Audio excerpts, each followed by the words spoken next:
ஓம் சுஷும்னா. எனது அன்பான சுஷும்னா கிரியா யோகிகளே, நவராத்திரியின் 8வது நாளில் தெய்வீக மகாசக்தியை அன்னை மகா கௌரி என்று வணங்குகிறார்கள். அவர்கள் தூய சந்திர ஒளியைப் போல பிரகாசிப்பவர்.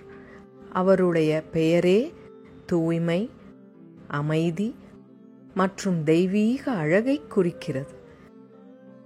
நமது நித்திய குரு ஸ்ரீ மகா அவதார் பாபாஜியை போலவே அன்னை மகா கௌரியும் பெரும்பாலும் சுமார் 16 வயதளவில் யௌவனத்துடன் சித்தரிக்கப்படுகிறார். இந்த நித்திய இளமை உடலளவில் இல்லாது இயலுலகோடு சார்ந்தது. இந்த தூய்மையானது தெய்வீக வடிவத்தில் அசுரர்களை அழித்து உலகிற்கு அமைதியையும் செழிப்பையும் மீட்டு தந்தார். அன்னை மகா கௌரி அவர்கள் உலகளாவிய அன்பை வெளிப்படுத்துகிறாள். மேலும் படைப்பின் நலனுக்காக தொடர்ந்து பாடுபடுகிறாள். மகா கௌரி அவர்களின் வடிவத்தை பூரணப்படுத்தப்பட்ட யோகிகளின் நிழலிடா வடிவத்துடன் ஒப்பிடலாம்.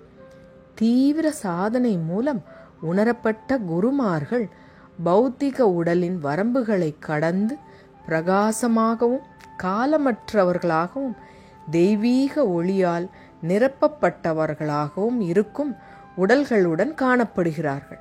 இந்த உடல்கள் உயிரியல் பொருளால் அன்றி தூய அண்டச்சராச்சரத்தின் தெய்வீக ஆற்றல் சக்தியால் ஒப்பிட முடியாத அளவுக்கு பரிபூரண அழகை கொண்டு உருப்பெற்றிருக்கும். தேவி மகா கௌரி அவர்கள் தூய்மை மற்றும் வலிமை என்பதையும் நமக்கு நினைவூட்டுகிறார். தேவி மகா கௌரி சக்தியானது சஹஸ்ரார சக்கரத்திற்கு அப்பாற்பட்ட மிக நுட்பமான மற்றும் மிக உயர்ந்த மையமான சக்கரத்துடன் தொடர்புடையது. இந்த புனித இடத்தை புரிந்து கொள்வதோ அல்லது உணர்வதோ கூட எளிதல்ல. ஏனெனில் இது உயிரியல் மனதின் வரம்புகளின் எல்லைகளை தாண்டிய மிக உயர்ந்த இடங்களில் ஒன்றாகும். யோக மற்றும் சித்த மரபுகளில் இந்த மையம் ஆத்ம நட்சத்திரம் அல்லது ஆன்மா மையம் என்று விவரிக்கப்படுகிறது. இது ஒரு தெய்வீக நட்சத்திரத்தை போல சஹஸ்ரார சக்கரத்திற்கு மேலே தூய மெய்மையின் ஒளிரும் புள்ளியாக பிரகாசிக்கும். இது வார்த்தைகளால் முழுமையாக விவரிக்க முடியாத ஒரு நிகழ்நிலை. இது புலனளவில் சக்கரம் அல்லாதது.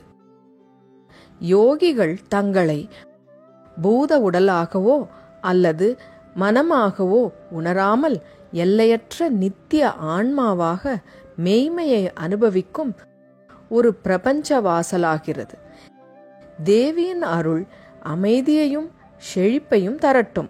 நம்பிக்கையுடன் பக்தியுடனும் சரணடைந்து தெய்வீக தாயின் தூய்மையும் உங்களினுள் அன்பு, அமைதி மற்றும் காலத்தால் அழியாத கருணையின் பிரகாசத்தையும் விழித்தெழ செய்யட்டும்.